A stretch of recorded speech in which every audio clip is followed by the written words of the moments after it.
Hi friends, Tony DeWitt here, Missouri appellate attorney and a guy who likes to make the law make sense on YouTube.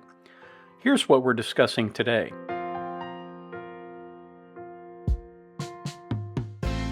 Today we're going to talk about hyperbole, rhetoric, humor, and missing the point. And it relates to the last video I did on Abulaban, or as Larry the Cable Guy would refer to him, Bully Bully. In that video, I said, it's like everybody who's ever killed anybody was abused as a child. To a certain extent, I think juries just tune that out. You know, if you have lived a normal adult life up until the point you kill somebody, then pretty clearly your abused childhood did not figure into what happened the day that you committed this murder.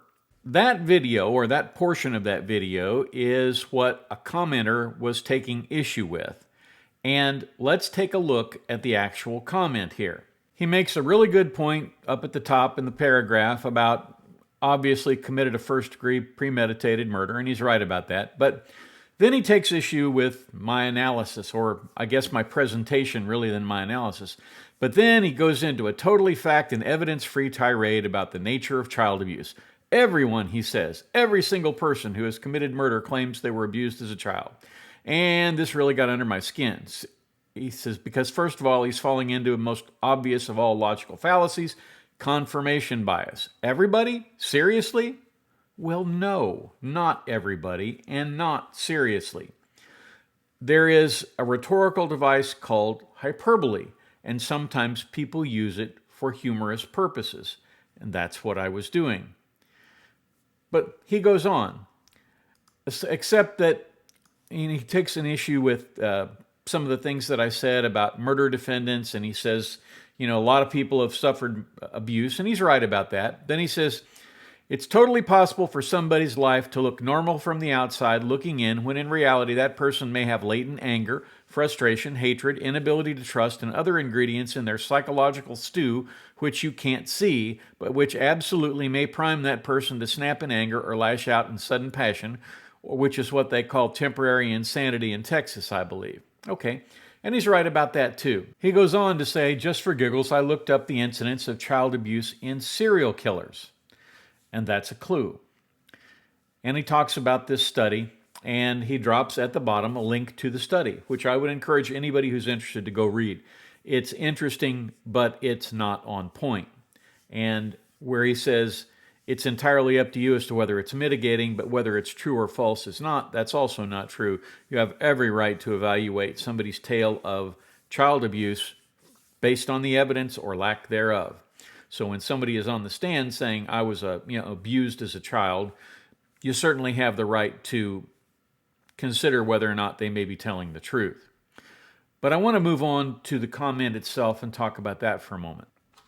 Now, I'm going to pick a few nits here in this comment, but overall, this is a good comment and almost something of a model for people who do comment. First of all, it's well written, it's cogent, it's well structured, and it takes issue with a specific portion of the video, and it lays out its argument very well and very concretely. More importantly, he cited a source, which is very unusual. I don't see that very often when I'm reading comments, but he cited a source, and we'll discuss that cited article separately. But I wanted to point out that while I take issue with some of this comment, this is exactly the kind of comment that I appreciate because it makes me better at what I'm doing here. So really the only thing I take exception to is the use of the word tirade. The cited portion of the video was 22 seconds long. And a tirade is a long, angry speech characterized by strong, critical, or accusatory language. It often involves a vehement outpouring of criticism or complaints. And the key aspects of a tirade are its length. Usually it's lengthy and sustained. It's marked by intense anger and emotion or frustration. The speech often focuses on criticizing or expressing grievances against someone or something, and the language is usually strong and forceful, reflecting the speaker's intense feelings. So you probably noticed as I was talking about that I was smiling. I really wasn't angry, and I certainly wasn't trying to do a tirade. But let's think about that for just a moment, because I think maybe there may be another explanation for why he used the word tirade. The statement I made about every killer using the abuse was just that. It was hyperbole. Hyperbole, or the use of exaggerated statements or claims that are not meant to be taken literally, is an effective rhetorical device when you use it appropriately. Hyperbole can highlight the significance of a point, making it more memorable and impactful. For instance, saying, "I've told you a million times," emphasizes frustration or importance even though the number is clearly exaggerated. It can evoke strong emotions in an audience and help convey the speaker's passion or intensity about a subject. That makes the message more compelling and more persuasive, and hyperbole is often used in humorous contexts to create a comedic effect, which is sort of what I was doing there, which is why that portion of the video was prefaced by the clip from the movie The Jerk. That's generally my intent when I say something that is clearly hyperbolic. It's meant normally as comedy. There is a caveat to that, and I have to point that out, and I think it's worthwhile to think about this caveat in terms of what he said. Hyperbole has to be used very carefully, and the comment is a good reminder of that. In serious or formal contexts, excessive use of hyperbole can undermine credibility or make the argument seem less serious. It can lead to a loss of impact or cause the audience to dismiss the argument as insincere. And I should have been much more clear about it being an exaggeration, but I honestly thought when I prefaced it with that clip from The Jerk that would sort of carry forward. I'll be more careful next time. Also, on the subject of evidence-free, here are some recent examples of people who used the "I was abused as a kid" defense, some to good effect, some to poor effect, and I would point out that all of them were convicted, although some were not convicted for murder. So it had some limited impact in the guilt phase, but clearly it had other impact in the punishment phase, particularly with the first person on the list, Nicholas Cruz. He was the shooter at Marjorie Stoneman Douglas High School in Parkland, Florida in 2018. And Cruz's defense team argued that he suffered severe abuse and neglect as a child. Now, he wound up with life without parole instead of the death penalty. That was the jury's decision. That was their best judgment at the time, and I think that whether they credited his mental health issues or somebody just couldn't bear to pull the trigger on a death sentence, life without parole was what he got. And I would also point out that I would find it very difficult to sentence somebody to death. I just don't think that is my place as a juror. I don't. That's sort of the rule we have in this country, but I just don't think that you should ask 12 people to be culpable in the death of another human being, even if you believe it's passing judgment. So, with that stated, Chris Watts, who murdered his wife and 2 daughters in 2018 in Colorado, he got life without parole because Colorado has no death penalty. Lori Daybell, she also got life without parole. While not a direct defense claim, there have been suggestions and reports of her having experienced childhood abuse. Gabriel Fernandez. In the trial of Pearl Fernandez for the murder of Gabriel Fernandez, it was revealed that both defendants had severe childhood abuse, life without parole there. Tyrell Prezipian, convicted in Utah for assisting a friend's suicide in 2017. The defense argued he had experienced significant abuse and neglect in his upbringing. He got 5 to life. Michelle Carter was convicted of involuntary manslaughter for encouraging her boyfriend to commit suicide in 2014. Her defense team argued that Carter suffered from mental health issues exacerbated by troubled and abusive childhood. Yet, when she was released from prison after her 15-month sentence was over, she went right back home. Gypsy Rose Blanchard, convicted of second-degree murder for her role in the murder of her mother. Gypsy's defense highlighted the fact that her mother had Munchausen syndrome by proxy, which deeply affected her mental health. Basically, her mother abused her by claiming that she had all kinds of different diseases, if you're not familiar with Munchausen syndrome. She got sentenced to 10 years, but she was out in 7. Oscar Pistorius, the South African Paralympic athlete, his case went up and down through the courts in South Africa, and I think he wound up doing about 7 years in prison for the murder of his girlfriend. Aaron Hernandez, former NFL player, was convicted of murder in 2015. His defense included discussions of his troubled upbringing. Eileen Winrose, who was the serial killer. She was convicted of killing 7 men between 1989 and 1990. Her defense highlighted extreme emotional and abusive childhood. Jodi Arias, convicted of murdering her boyfriend Travis Alexander in 2008. She argued she'd been abused by her parents during her childhood. Lonnie Franklin, who was the grim sleeper during his trial, the defense presented evidence of Franklin's abusive and traumatic childhood. David Westerfield, convicted of kidnapping and murdering 7-year-old Daniel Van Dam in 2002. Defense team suggested his abusive and troubled background played a role in his criminal behavior. And finally, Richard Ramirez, the Night Stalker, convicted of multiple murders. Defense highlighted severe physical abuse as a child. Those cases further illustrate how defense attorneys use this evidence of childhood abuse to explain or mitigate their clients' actions. Again, I'm not always sure it has much effect when you've killed 7 people. The point of the comment was that sometimes this can be a useful defense, and I would agree with that. Everything that can be done for somebody who's on trial should be done. That's the way our system is designed. You have zealous advocates on both sides. But what about that study that our person here posted, that our commenter posted? What about that study? Let's take a look at that now. So this is the linked study, and the reason I believe that it is not necessarily on point is because of several things. First of all, 50 serial killers. That's a very small N. It's difficult to statistically make this valid with such a small number of killers. To really have a decent study, one that would support some kind of action in respect to it, you need to have a much higher N, or number of people who are in the study. They murdered primarily for the goal of attaining this kind of gratification. They are sometimes called lust killers, and they were studied to determine the prevalence of their own childhood abuse. At the outset, you're looking at serial killers, and that's important for one reason. Because a serial killer is defined as a person who murders 3 or more persons in at least 3 separate events with a cooling off period between kills. So clearly this is not the universe of killers that they are studying here. They are only studying a select number, and it is limited to 50.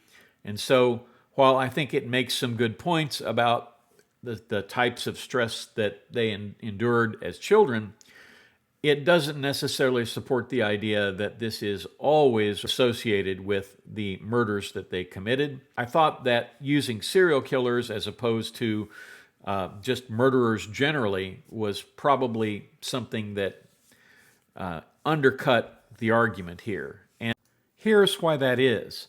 First of all, you have people who are killing for a particular reason. They have a definitive psychopathology that drives them to commit these serial killings. And every one of them is, has a lot wrong with them mentally.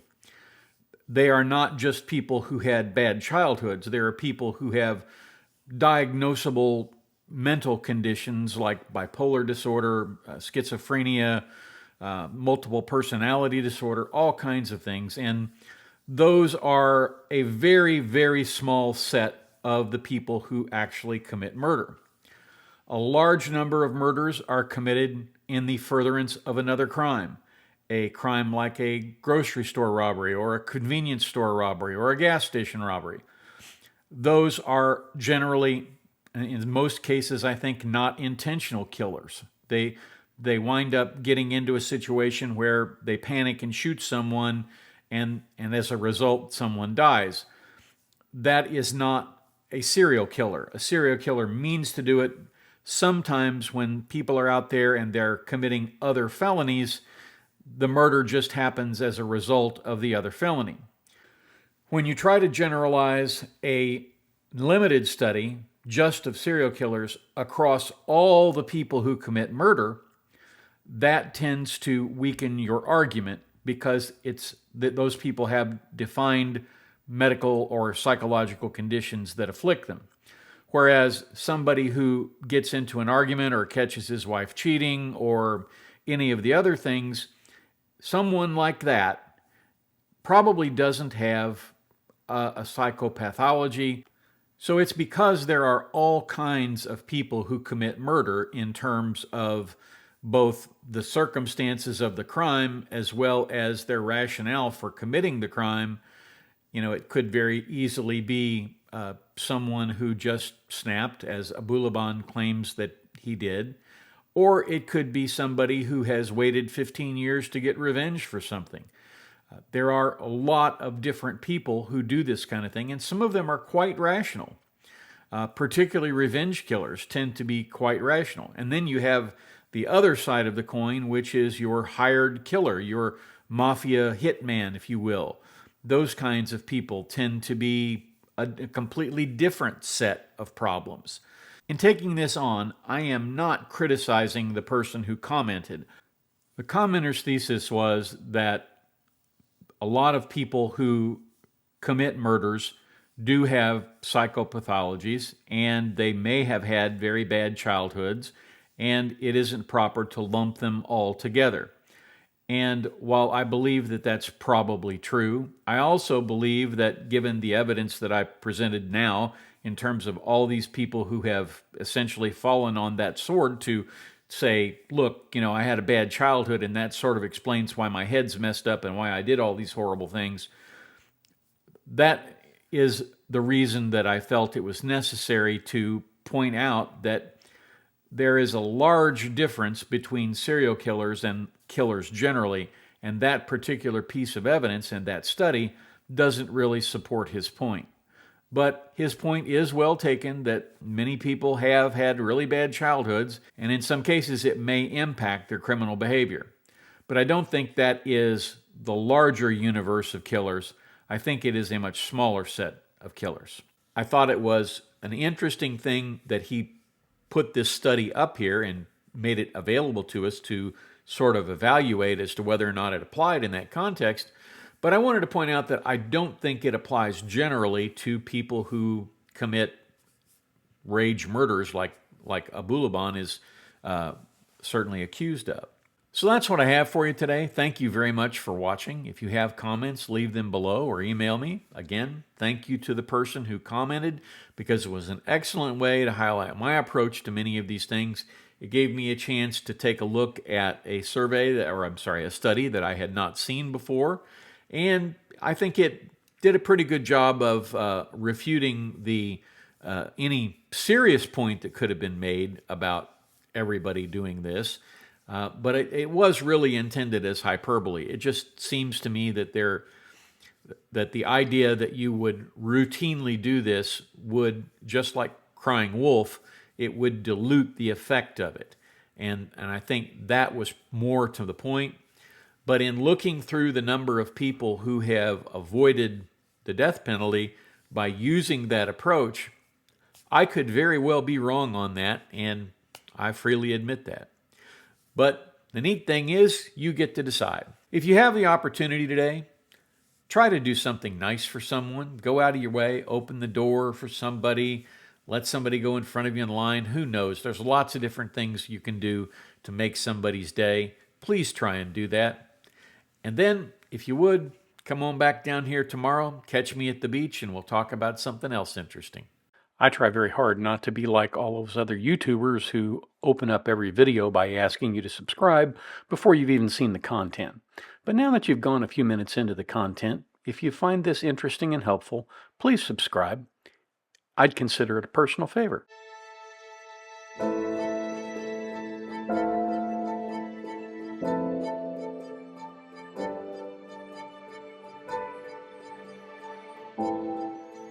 If you like this video, here are a few others you might try, and don't forget to subscribe. Have a terrific day, guys.